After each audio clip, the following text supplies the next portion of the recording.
Today I fucked up by taking a large dump and nearly bleeding out. Quick disclaimer. This story is not for the faint-hearted and is ironically not safe for work even though it happened at work. Backstory. So I've had piles for the longest time, at least 10 years. The occasional lump when I strain, that feeling like you want to poop but nothing comes out, and if it got bad the lump would become painful and tense and wouldn't go back, but that usually takes a couple of days and would improve. I realized that standing up or sitting down for long periods of time would worsen it. Never gave much attention to it. That being said, today after taking a healthy dump I noticed a strange dark red color in the bowl. Wiped and it was fresh blood, kept wiping and the blood kept coming. This went on for 10 minutes. So I crunched up a ball of damp toilet paper and shoved it where the sun don't shine and clenched, which stopped the bleeding for now. Now I am sitting in an office right next to the bathroom just in case. Will probably need to see the doctor in the morning since I am still at work. Guess my piles had enough of my shit. Will not ignore it anymore. Too long did not read. Had a large bowel movement that burst my hemorrhoids. Bled profusely. Had to stuff my butthole with toilet paper to stop it. I should probably see a doctor. One time I ended up in the ER because I used to chew and swallow sunflower seed whole, shell and all. One night of studying I needed a whole bag of sunflower seeds to help focus and plowed through them. I didn't shit for like 2 weeks and then one day I sat on the toilet for a few hours straining, popping multiple blood vessels in my eyes. I finally shit out a cannonball of sunflower seed shells that shredded my rectum and anus on the way out. I was bleeding so profusely I passed out from blood loss and had to have a ton of stitches. I am certain that this is a good reason to leave work to see the doctor. You don't have to explain that you're bleeding out your ass. Dark blood? Doctor. Seriously, means that the blood is coming from deeper than just the surface and you need to get it checked out. Definitely see a doctor. You could get an infection or worse if you don't. An abscess is not pleasant and especially bad if it progresses to include a fistula. Surgery will be involved to repair it and you could end up with your sphincter not working properly and having leakage for the rest of your life. Contact a colorectal specialist. Feel free to Google abscess with fistula if you need motivation to make the appointment. Hi. 911 operator here. What you've described is considered a pre-hospital emergency and you should proceed to your nearest ER for imaging. Probably just a ruptured hemorrhoid but definitely worth getting checked. Also, for what it's worth, I used to have terrible piles. The bleeding you describe happened on multiple occasions, among other things. Then, my wife bought us toilet seat, bidets, basically a spray jet mounted under the seat. After a month or so, my issues almost totally cleared up thanks to less wiping and a much cleaner bum. Sorry if TMI. Could be worse. I pooped so hard once I passed out, fell off the toilet and chipped a tooth down to the exposed nerve. Was the blood pinkish on the TP, or darker red? That makes a huge difference. If dark red, you want to get to urgent care or a doctor ASAP. Dark red generally means a rupture in the bowel, colon or GI. Pinker could just be, as you said, your roids. Thing with hemorrhoids is just a little bleeding will look like a lot. But it's absolutely not something to just take casually. Today I fucked up by not being more assertive with my doctor. Yesterday, I, 32M, had a vasectomy scheduled. Before the doctor started with the procedure, I let him know that I have an extremely high tolerance to pretty much all anesthetics, using my last tooth filling as an example. They had to use so much lidocaine that it paralyzed my face for a while, which they didn't tell me was a possibility, so I thought I was having a stroke. Besides the tooth pulling, I felt several other procedures like ingrown toenail removals, and woken up during procedures like colonoscopies. So, the urologist gives me about 6 shots with his air syringe, waits maybe 30 seconds, then asks if I can feel him poking around on my scrotum. I confirm that I can. He gives me 3 more shots, waits another 30 seconds, then says, "Can you feel this?" and makes the incision. Yes, I absolutely could feel it, and I told him so. He asks if I could feel the pressure, or sharpness, and I confirm that I can definitely feel the sharpness, and that I don't feel any numbing sensation at all. So, I get a few more shots, another 30-second wait, then he just starts up again. At this point, I can still feel everything he's doing, but I figure I have a high pain tolerance, so I'll just power through it like I have in the past when numbing agents didn't work. Turns out this procedure is a bit more intense than a high pain tolerance can protect against.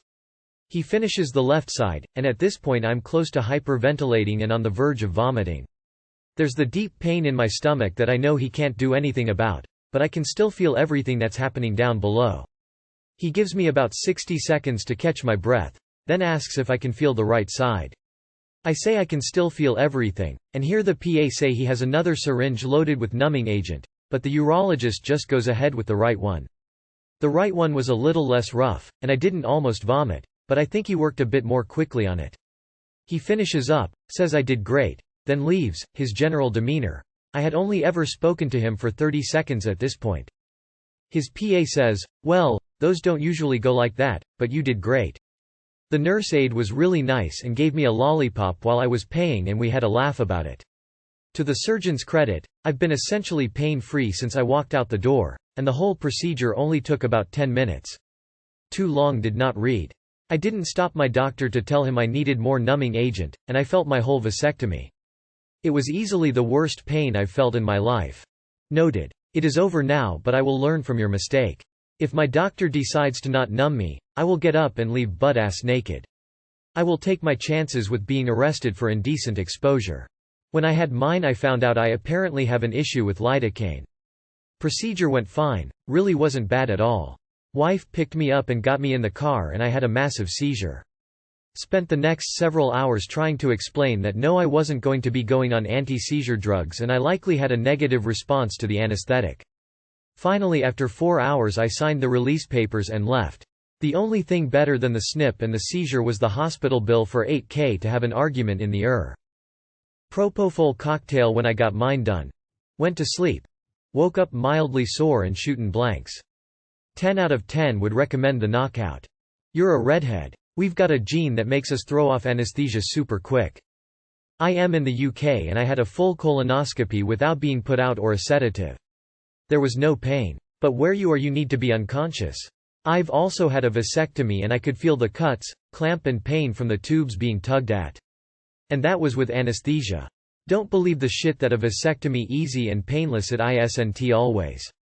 And this is why I had mine when I was living in Brazil. In the hospital, full anesthesia, went to sleep, woke up, no more baby worries. I just had this for a root canal. I vold feel it but assumed that was just normal and kept wincing in pain my headphones on. The hygienist finally pulled my earphone out and asked if I could feel it. Yup. Big time, this sucks. I was numb for like 8 hours and looked like a basset hound. Congratulations, this is the most horrific thing I've read on this sub. Today I fucked up by writing erotic fiction for my sister-in-law. Obviously a throwaway for reasons you will soon understand. I had written a number of erotic stories on my original account which caught the attention of a number of Redditors, and began being asked to write some stories on request. I have done this for a few years now and don't get paid for it. I just enjoy writing and enjoy hearing the kinky side of what people are into. It spread mostly by word of mouth through comments and such, but have a good following of mostly women that ask me to write specific scenes and stories for them. No big deal, everyone is happy and a win-win, I figure. Here is where the fuck up starts long before today. I like to get a feeling for who I am writing for, and we both, the writer and person commissioning my work, mutually benefited from the collaboration, and so in the process got in the habit of receiving pictures from those I am writing for. Some as just innocent pics of them, and some very not innocent pics. It's fun to see who I am writing for and it allows me to add details into the story about the person to make it much more personal. And, I like to at times use them in a cover shot for the short story. Not much of a fuck up so far, but oh how that changes. Background. I am married and do this more as a fun killing time side project. My wife knows I like to write and has enjoyed some of my work, but mostly leaves me do my thing knowing it keeps me busy. My sister-in-law had recently divorced, again, and ended up living with us for the past 3 years. Yes, 3 years, that's for another story, but I am supportive. She is a pastor at her church and, trying to get back on her feet and find a place. What should have been like any other story request. I receive a request from a Redditor asking me if I could write a BDSM story for them. Nothing out of the ordinary and rather tame compared to some, so I engage and ask questions. They provide details and direction they would like it to go and off I go beginning my process. Simple story about her brother-in-law being seduced into fulfilling her need to be punished and fulfilled in many rough and degrading ways. Today's realization of the fuck up. So today she sent me pictures, and not of the innocent type. I nearly spit out the water I was drinking, and swore loud enough for my wife to ask from the other room if everything was all right. So it turns out that it was my sister-in-law having me write about myself. So yeah, at this point I haven't decided what I am going to do. Delete my account? Finish the story like nothing ever happened? Tape it up on the fridge like a school project? Sue, too long did not read. I write erotic fiction by request. Worked on a story for a woman about her brother-in-law using her and found out it was my sister-in-law when she sent me pictures. Write the story and put a plot twist at the end where you in the story find out about her wanting an erotic story about you. Jerry, have you informed your wife? Your Sil obviously knows it's you, correct? So this guy likes to write erotic fiction. And we're meant to believe that this story involving his Sil is not just a part of that erotic fiction? Mate, she knows. There's no way in hell that this is a coincidence. It's really up to you to decide what course of action to take, but if it ever comes to light, having come clean to your wife before that happens, would be so much easier on you. That will probably fuck up your wife's relationship with her sister though. Yeah, that's more than just a coincidence, she knows. Tell your wife. My recommendation: ghost her. There's no money involved, so she'll just be disappointed. Edit. I spiel good. We will be watching your career with great interest. Does anyone believe this actually happened? Either she knows it's you, or, more likely than not, this is all some bullshit creative writing exercise. Because, seriously? A nun? That also happens to follow your profile on Reddit without knowing it's you. And if the odds of that weren't astronomical enough, she also happens to be into you. This reads like a bad amateur fan fic. Today I fucked up by going full stalker on a guy the first work with. Right, so a few months ago this new guy started at my work. I've thought he's attractive from the get-go, but due to working in different departments we've not chatted much. I found out a few weeks ago he's quitting. He took a week off. In this time I looked to find him on Instagram but was unsuccessful. So when he returned last week to work out his notice I decided I'll try and get to know him in free time at work before he leaves. We've had a few conversations and a couple moments within those chats where I felt we were a bit flirty. Although he doesn't give too much away and is quite relaxed, I'm an open and flirty person, also very hyperactive. I went to speak with him yesterday for a while before I left to go home and had planned to try and get away to speak with him out of work, but I spontaneously up and bounded out before I plucked the nerves to ask him. Now any normal person would think, silly me, I'll try again next time I see them, but not me. So after a lengthy conversation with a sensible friend while also scrolling through my phone to find him on the internet, I discovered he has a LinkedIn profile. My good friend told me it would be insane to message him on there considering I don't even have an account. I agreed and closed the page. A few hours later, 5 desperados and a large glass of Malbec down, it seemed like the right thing to do and I found myself creating an account and sent him a connection request. I was notified he had seen it but did not accept, until almost an hour later my phone pinged to say he had connected with my account. I couldn't believe it, so in the midst of my weirdness and feeling I'd already gone this far, I made it worse by messaging him. Hi. I enjoy speaking with you and I have had some desperados, hence why I'm messaging you on LinkedIn. He read it shortly after and has still not replied. I won't see him now for almost a week for the way our shifts line up and I am already embarrassed for when I do see him. Thank God he's leaving. Too long did not read. I have been trying to get to know someone at work. He doesn't have social media, so I got drunk and made a LinkedIn account just to try and speak with him. He didn't reply. I feel like a creep. Just to update, he's replied and now I've got his number. Gone from weird to winning in just a few hours. Don't worry. Maybe he's just busy. Probably with his girlfriend or something. On the bright side, you now have a LinkedIn account. That Desperados is a tequila-flavored lager. Sounds gross. I'm not a fan of social media, but LinkedIn is hilarious.